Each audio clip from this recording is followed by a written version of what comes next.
Hey everyone, this is Gary. I'm letting you know of a special event that we are going to be hosting at McFleshman's. I'm celebrating the 5-year anniversary of my other podcast, Everything Everywhere Daily. So I'm going to be hosting an event at McFleshman's on the evening of Saturday, July 19th. We're extending this to all of the Respecting the Beer listeners as well. In addition to meeting me in person, you'll be able to have a 547 personally poured by Joel. You'll be able to talk about the science of beer with Allison, and maybe even get a quick tour of the brewery and talk astronomy with Bobby. But mostly, you'll be able to meet a bunch of other very curious, interesting people who love beer. If you'd like to attend, please RSVP in the link provided in the show notes so we can get an idea of how many people will be showing up, and there should be also a link in the Facebook group. Hope to see you in person on July 19th.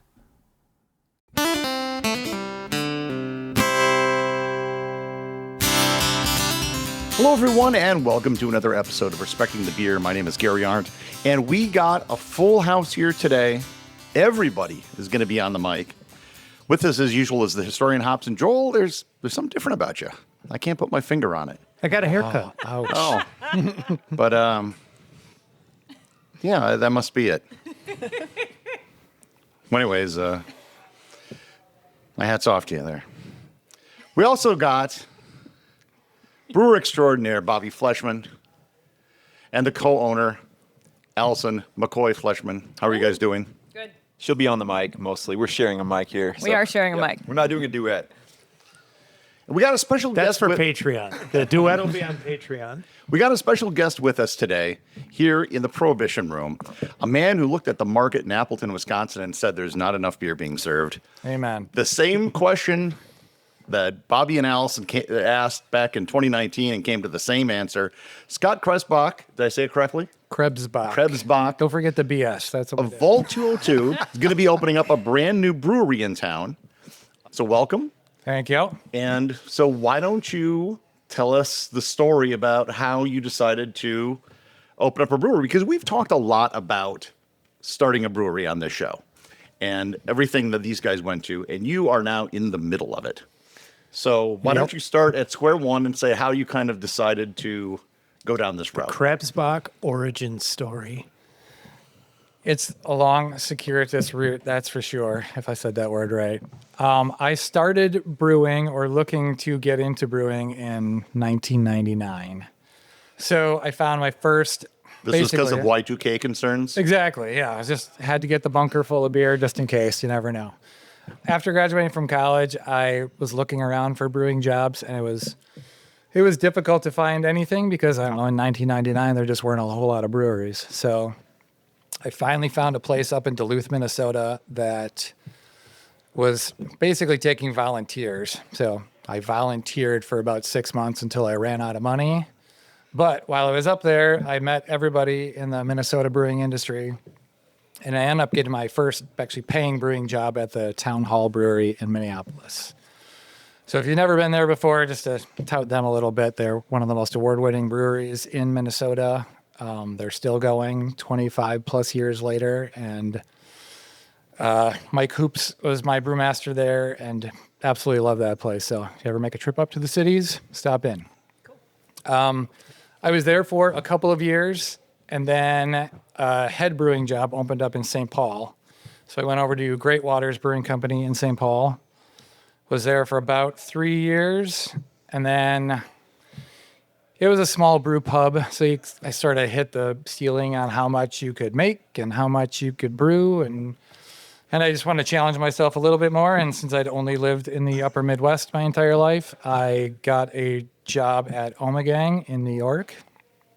And I was there for about 3 years. That's kind of a funny story, too, is when I applied for the job, I didn't realize that Randy Thiel was the brewmaster at the time. And he is now, I don't exactly know what his title is, but he's at New Glarus running most of the stuff down there, too. So, including your beloved Moon Man. Exactly, yep. And there's an R&D series, right, at New Glarus? Is that? I think so. Is Randy and Dan? That could be. I think that's their cellar project. Yeah. So as the second I got the job at Omegang, Randy took off his boots and went upstairs to the office and just worked on expansion projects because at that time, Duvel Mortgat had just bought them. So they were going through a huge expansion. So we went by the time I was there, I think we were making 3,000 barrels, and it was about 7 or so by the time I left. And it was still really only 2 people down on the production floor, me and one other brewer. We had a head brewer who was just doing scheduling and ordering and working with all the distributors. And then Randy was just working almost exclusively on a little research and development, but mostly expansion projects. So after about 3 or 4 years there, to be honest, I got kind of burnt out with the brewing industry because it was a lot of work. What time is this approximately? Like 06 or 07. And then I made a terrible mistake, and not this part. Moving back to Wisconsin was not the terrible mistake, but it was trying to become a real estate agent in 2007 and 8. So I could probably sell, $20,000 $8 beers to somebody, but to try and sell one house to someone in a market that's crashing and everybody's scared and you're just hand holding, and it was awful, and I wasn't very good at it. So after a couple of years of struggling, I reached out to my friends back in Minnesota, and the town hall was going through another expansion where the laws in Minnesota are weird, where you can, well, actually, I don't know what the laws are exactly here in Wisconsin too. I think they're kind of similar now, but if you are a brew pub and that was your license, you can open up satellite bars and restaurants, tap rooms or whatever, but that's the only place you can distribute your beer to. So you basically had to open a bunch of tied houses, or else there's no way to expand your production. So yeah, I was in Minnesota for another 7 years working for the town hall. At that point, I was mostly out of the brewery and helping them just with front of house expansion projects. So I was the GM at a couple of different restaurants that they had.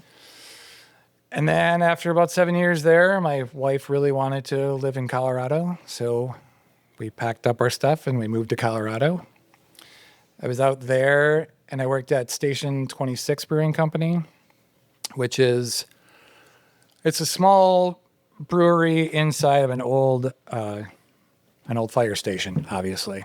And it's right in the northeast part of town. So right across the street from where the old airport used to be. So old Stapleton Airport, which is now just a bunch of, Walmarts and subdivision sort of area. But it's a really cool old fire station that was built specifically for the airport. But once they built the brand new airport out in Kansas or wherever the heck it is, if you've never been to Denver Airport before, it is miles outside of town. But they obviously built a new fire station there. So my job at Station 26 ended up being more of a operations and logistics manager. So I got a little bit more involved in the brewery, but it was still more on the management, supply chain. We had our own distribution company too there. So I would deal with the sales team back and forth in that way. So how big was that brewery? We did 3,000 barrels at the brewery. And then I was also in charge of dealing with the contract part of it. So we worked with Sleeping Giant, and they probably did another 6,000 barrels for us. Wow. So cool. Yeah. So prior to doing this, you've been dabbling in all phases of opening, running a brewery. Yeah, that's what I would brewing. say. Yeah, I would say I'm knowledgeable and experienced in a bunch of different things, but I don't consider myself an expert in any one particular thing. So I try to surround myself with people who know what the heck they're doing and are experts in their field, and then I'll we should do that. Yeah. I don't know if you've ever seen a map of the United States by bars per capita. Yeah, Wisconsin just crushes every other state. I would assume so. But I don't know if you've looked at a map of the state of Wisconsin by bars per capita. I have not. Allegheny County, I'm pretty sure, is number one. It's and the what is the heart of Allegheny County is College Avenue. So you're opening really in the heart. This is ground center, zero. yeah. This is Mecca of drinking in the United States, perhaps the world. So you come here, you're in the pros. Yeah. So what was the decision to come to Appleton and plant your flag right in the hit? Because I don't know if you've ever walked down College Avenue and counted the bars. It's ridiculous. I have recently now, but So yeah, there's a lot of competition. There's like 7 on the other side of the Performing Arts Center, and the only reason there aren't more on that block is because the Performing Arts Center takes up all of one side. The main reason is because my 2 business partners are from here. So they were the main construction / financial backers of it. And they wanted to do it here. To be perfectly honest with you, I didn't really care where it was. But now that I've gotten to know Appleton more and more, I'm super excited it's here and not You got a anywhere pretty else good in state. location. Yeah. I mean, what sold us on that location is we actually have 30 parking spots in the back that are dedicated to us. Because I know in any downtown in the entire country, everybody complains about parking spots. So I'm aggressively shaking my head yes because, oh my gosh, parking. I'm sure with this building, you guys have run into challenges of just being downtown and There have getting been no challenges Yeah. at this brewery. getting deliveries and getting spent grain out of here and all the other stuff that, the brewery at Town Hall in Minneapolis was similar. It was right down by the college, right down by US Bank Stadium. So it was kind of a nightmare. We would have to get trucks of grain delivered, stop on a main road, and then we didn't have an elevator to bring grain down to the basement where our mill was. So we had basically a cavalcade of guys would come back there, turn around, get 100 pounds of grain put on their shoulder. They walk into the brewery, walk down the stairs, dump it in the grain room, go back upstairs. And we'd end be, 3 or 4 pallets every couple of weeks like that. And This reminds me, next door for Appleton Beer Factory, they have like this really great little not elevator, conveyor belt. Is that what that's called? Anyway, for that very reason, because it goes down floor and a half. yeah, it's just, it's dangerous. I'm surprised nobody ever hurt themselves, but it was an interesting. And I guess the people live in this area. You're in the old bank building. Correct. Chase, Chase. Yep. Yeah. which is a lot of windows, so people can look in. And I assume that's where you got the name Vault from. Well, there's a huge vault downstairs Yeah. in the basement too. So And it's hard to move a vault. I don't know. They must have built the vault and lowered the door in with a crane and then built the building on top of it because that thing it's not going anywhere. It's a pretty massive piece of art. What are you going to do with it? Well, we're going going to to, store your secrets. yeah, exactly. For the rough customers are going to die. We're going to turn it into just like a little lounge space eventually. So our construction schedule is pretty aggressive, but I don't know if we'll get to that yet. So we'll at least do a little room on the outside and then hopefully a little satellite bar similar to what you have up here. And then inside the vault is just, couches, chairs, lounge area. Put something valuable in it, because I planned out a whole heist. And Okay. I don't want all that work to go to waste. I'm just imagining Gary now with like lasers that he has to like duck underneath. Mission There you go. Impossible style. Just put one beer in the back of the room you got to dance around and get to. I like it. He's surprisingly nimble too. Yeah? Don't let him fool you. So in a landscape where breweries are closing at least as fast as they're opening overall, I was looking at the Fox Valley the other day. I think we were communicating through email about celebrating the fact that we're actually growing in number of breweries in the Fox Valley, going from 2 to I think 12, depending on how you count the Fox Valley, in I think 7 years, no, maybe 10 years. Anyway, adding about 1 per year. And it's steady. That's impressive. Yeah, and that's something that I think other communities like Fort Collins and let's see, Austin and so on, Asheville is an extreme example, have staken a claim to Grand Rapids, and as becoming like these beer centric communities. And I think there might be a window of opportunity if the breweries in the area can latch onto their respective identities and create a destination. I think that's kind of what we were going on about in that email. Yep. I'm impressed with the level of skill and experience in this community too. So just all the breweries here are top notch. So, I obviously hope I can fit in pretty well too. I'm going to do my best to keep up the reputation of the area. So I'm excited to be here. Well, one of the nice things too, though, is you come with a lot of experience. So a lot of folks, they don't necessarily go like you can go and do the professional brewing and such,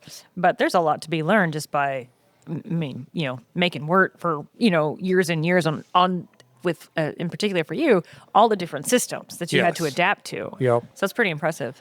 Yeah, I feel like I learned a lot along the way, obviously, and hindsight is 20/20. But I should have, Oh, hindsight. should have opened up a brewery 15 years ago. But I was always that guy who I guess I thought there was always something more to learn. Somebody else could teach me something. And then, we're talking about breweries closing. I feel like I've been in the business long enough that I've seen so many ups and downs that there's never a good time and there's never a bad time to open it up. You just do it and figure it out. So I'm going to do it and figure it out. We'll see what Like when you happens. open a brewery and then you get hit with a global pandemic. Yeah, exactly. That's how you got to do anything. Yeah. I mean, everything I've ever done like that in my life, it's just sort of like, all right, let's figure it out. Yep. Just try not to be scared. Gary has swagger, if you haven't picked up on it. Gary's confident. Well, I mean, I started a business when I was in my 20s, and then I had a friend who had a friend. Next thing you know, I'm hiring people, and they're like, how are you going to handle taxes? And I'm like, I don't know. And it turns out there are companies that do that for you, and they will deliver the paychecks for you. I'm like, all right, problem solved. And then there's just the next problem and the next problem, and you figure it out because there are other businesses, and they've all solved those problems. So it's not rocket science. These are solvable problems, the business stuff. The beer stuff is probably a bigger challenge. And when you're talking about all the breweries in this area, I don't think you're necessarily competing against other breweries. It's all the bars that are up and down the avenue that people just go into for a drink. And the other experiences, it's everything from the Timber Rattlers to all the music that's happening in all the different places and the breweries. People don't go out to breweries like they used to. They used to be an exciting phenomenon. You would be able to go into these towns, like I mentioned before, and go from one door to the next and celebrate the beer on its own. And I think it still happens, but it's not like it used to be. So we're all doing different stuff now, establishing identities beyond the liquid, for sure. Which brings me to a question. So what sort of what do we focus on? I have to think about it for a second. We focus on German lagers and British ales. Yay. And also West Coast IPAs. Thank you. I'm having to shove Bobby against the wall to get to the microphone. I know nothing about the 202 volts. So what's coming? Where does the 202 fit in the name? You said Volt. That's It's the an address for the love of goodness. No, officially in It's the Vault 202. Vault 202 Vault 202. Brewing. Brewery and tap room, technically. But it's a mouthful. So do you have a lineup yet? We don't have a lineup per se, but I guess I'm also a little bit more of a traditionalist too. So, I would like to eventually have 4 to 5 flagship Coast. beers. Yeah, West Coast IPAs. 548. 49. You ain't picked up on it. We have a. Oh, yeah. I've listened to the podcast a couple of times. So 548. Where'd you go? One more. 5. Woofa being.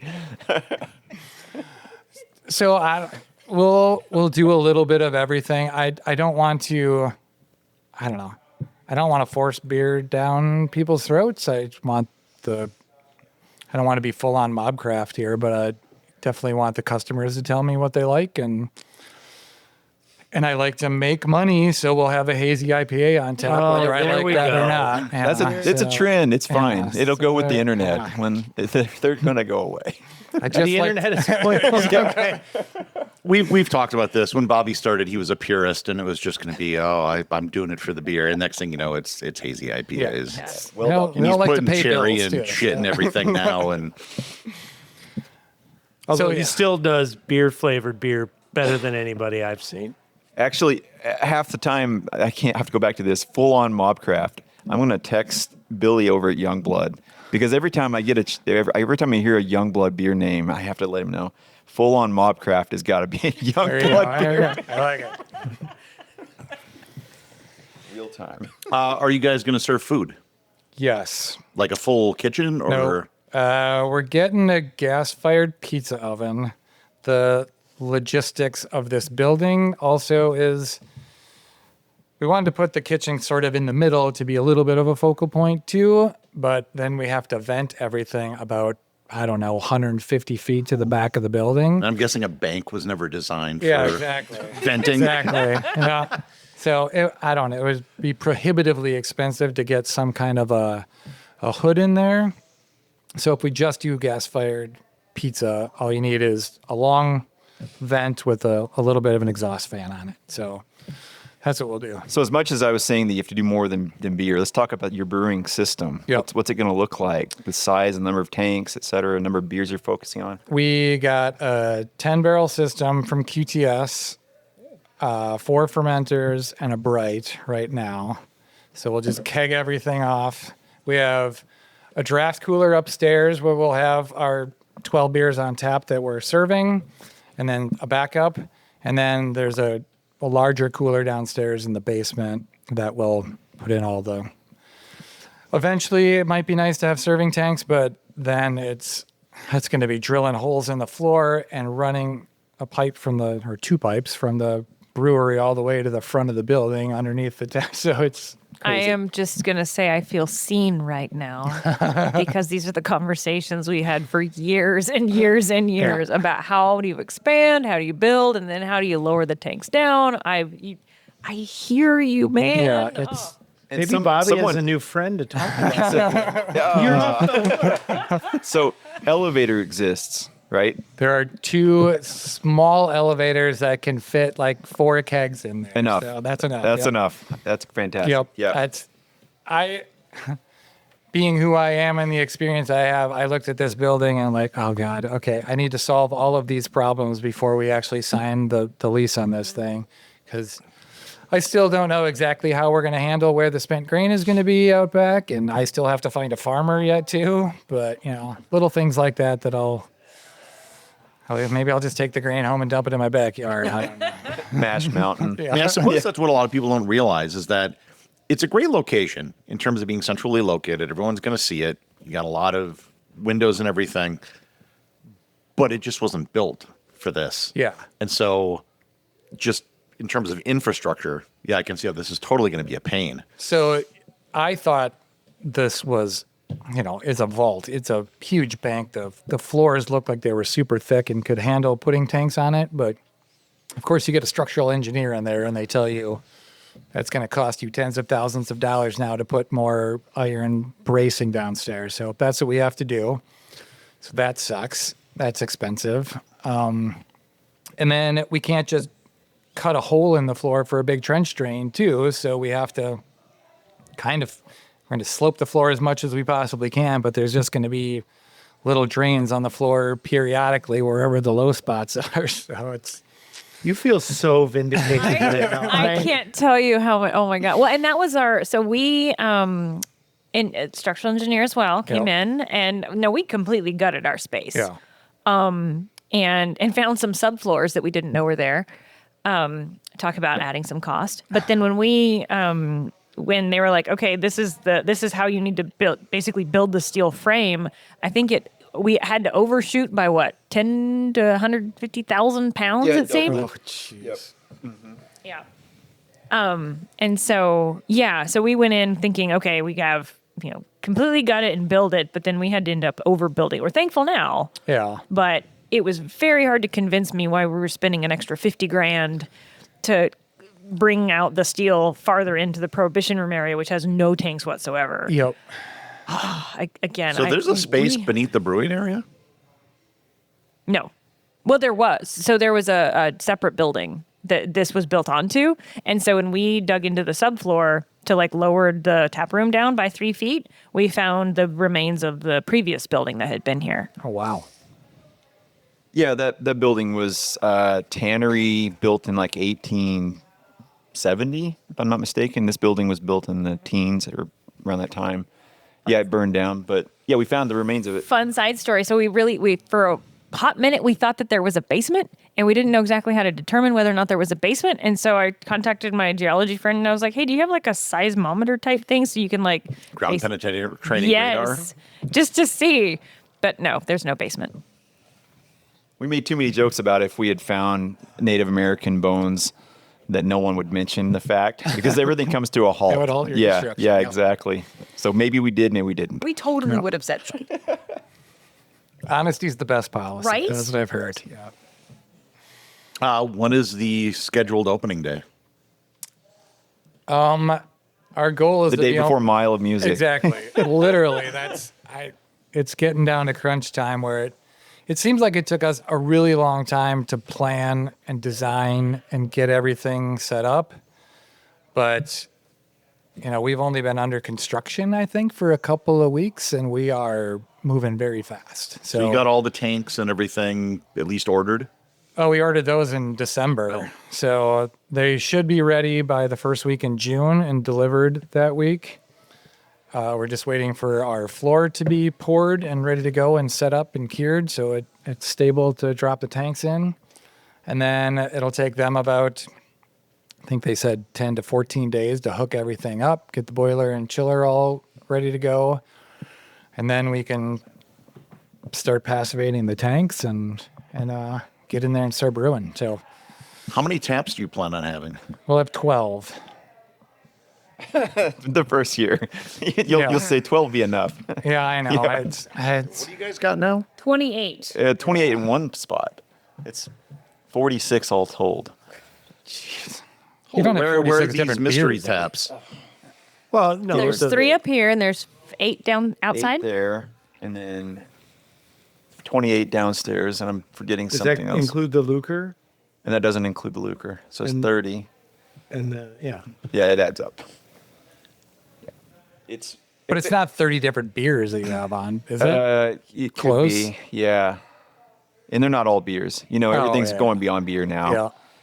Yeah, and the cooler that these kegs are, because we don't have brights either. We come out of kegs. Yeah. And the cooler is built for 16, and we're putting 30 in there. It's quite the thing to navigate back there. Yeah, you never have enough of some of these things. Cold Yep. storage. But you would be smart if you can figure out a way to navigate and keep it to 12. That would be really intelligent. Yeah. Yeah. I think very highly of me, don't you? We'll again, see. for those listening at home, Allison is experiencing a profound sense of vindication. Yeah, the little satellite bar downstairs for the private event space will probably have 4 to 6 taps, and then we don't have a whole lot of room to expand necessarily. We don't have a really great space for a patio. We'll have some chairs and tables out on the street side, but the back is going to be all parking lot. So I guess our space kind of limits on how many taps we're going to have anyway.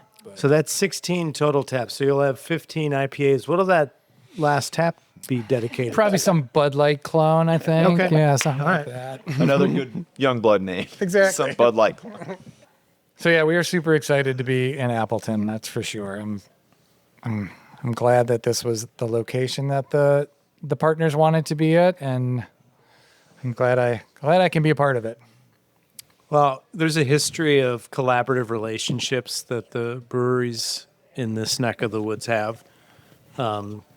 Obviously with ABF, but Stone Arch as well. And Hop Yard. Yeah, you're coming into, I think, a pretty tight knit community. Well, I think he kind of knows. And is it too soon, or should I say anything about a potential collaboration? I do. Yes, you can say whatever you Yeah, want. yeah. We're sort of talking about that between a number of us breweries. I think even Hop Yards was mentioned in this. you're going to yeah. do an IPA together? Cool. So I don't know. We've kind of talked about styles, but yeah, it'll be IPA will be in the name. It sounds like How about a pale? it's in the name. it's in the IPA. Yeah. Well, we are super, super excited for you to join. Again, as Joel says, it's a very tight knit community. And I think we're all kind of figuring out our way, but there have been countless times that one of us has texted one of the other one of us and, hey, do you have an extra bag of this grain? Do you have Yep. malt or the hops or the yeast? Or, hey, do you have the oxygen meter? Oh, our CO2 just went down. Hey, can you help out? Whatever. So I welcome to the neighborhood. And luckily Hey. you're closer, so we I'll can have you easily on speed help you dial out. then. Oh my gosh. Welcome to the circus. Hope you never need those services. Yeah. It's better. I hope so too. I'll do some proper preparation, preventing piss poor performance. But- Right. Are you a Belgian beer fan, having worked at Omegang? So I wasn't at all when Okay. I first went out there, but yeah, now I am. Okay. Yeah. We'll get into that eventually over time. So those yeah, secrets. definitely Belgian beers. The brewer that I hired is a fan of Belgian beers too. So we'll put together some recipes for that. And What was his name, by the way? Did we catch that earlier? It's Chris Schempf, and he works currently at Hinterland. Okay. So That'll be I had approached awesome. him a couple of Yeah. months ago and see if he was interested in this opportunity. So, Cool. I sense there'll be some Belgian themed collaborations down the line. Oh, yeah. That'll Yep. be awesome. Yep. I love that. We have no more tanks, so I'm going to steal capacity everywhere I can. Yeah. As if you will have any tanks. Yeah, that's the Yeah. main reason for the collabs in the beginning here. Is Yeah. I think the best we're going to be able to do is maybe get 5 of our own beers on 12 lines. So if we can do a collab with you guys, and we've been talking with Cocoon and G5 down in Beloit. I know Tim rather well, so I think Tim collaborates with everybody in the state every chance he can. I'm going to add this. So to all the listeners out there, this is where it takes quite a while to actually stock up enough. And so I know a lot of breweries who open up and the first thing people say is, gosh, they ran out of beer. It is so hard to prepare to open, to predict. And also because you've only got so much tanks, you've only got so much time before you have to open. And so please enjoy these new breweries with a kind, open mind and be very happy when they only have 2 or 3 on tap because they are figuring it out and trying to work it out. We got so slammed by so many people saying that you only have 3 beers or 4 beers on tap. You have so many taps. What's the deal? And you only have them brewing at Appleton Beer Factory. You don't even brew your own beer. So it's because we had a very hard to install tank system that we were trying. But anyway, so drink with kindness as we open up. That should be a bumper sticker. Drink with kindness. The last thing I'm going to do is push beer out that's not ready too. So I'm more than willing to even have an empty tap line if I have to. If the beer needs. Joel, you another always have day. your finger on the pulse of things. That's As long as it's not this one. ouch.